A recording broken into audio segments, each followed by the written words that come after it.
The real fall of Rome. 1. The collapse didn't begin at the gates. When people talk about the fall of Rome, they imagine barbarians at the gates, collapsing legions, emperors assassinated in marble palaces, but empires rarely die that way. Before the gates fall, something inside breaks. For Rome, what broke was money. 2. The coin that held an empire. Together for centuries, Rome had something solid, the silver denarius.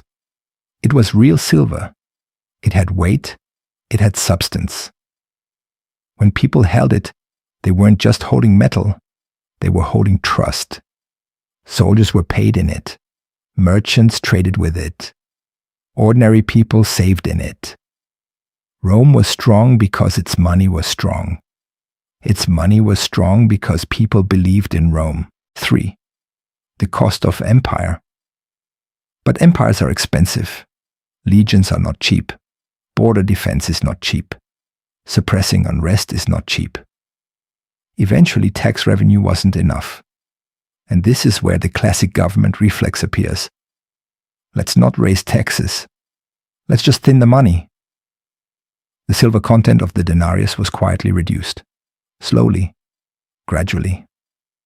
Under Augustus, it was nearly pure silver. A few generations later, it was cut in half. Eventually, it became mostly bronze, with a thin silver coating. It looked the same, but it was hollow inside. Sound familiar? 4 people. Notice people are not stupid. When a coin gets lighter, you feel it.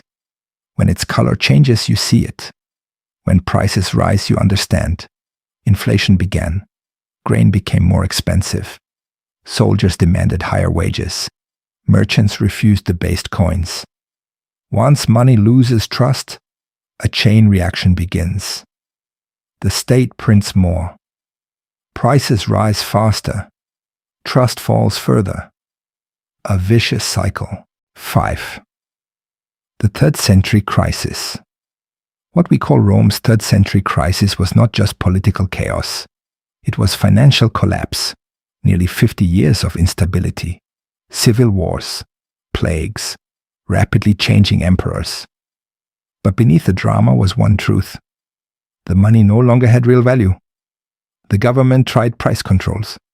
They declared fixed prices for goods. They threatened death to violators. It failed. Because the problem wasn't pricing. The problem was the currency itself, the 6, the hollow core. Eventually, the denarius effectively died. Constantine introduced the gold solidus and restored partial stability. But by then, the Western Empire had already been hollowed out. Armies could not be reliably funded. Trade networks had fractured. Trust had evaporated. The barbarians delivered the final blow.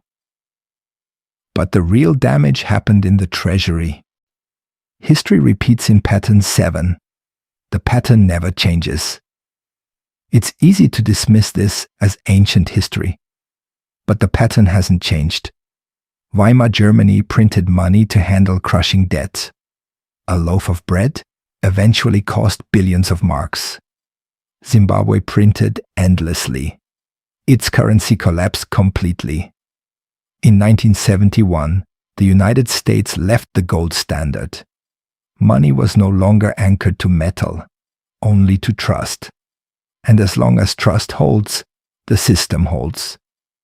But what happens when trust cracks? 8. The silent erosion. Inflation is quiet. It doesn't storm the gates. It doesn't shout in the streets.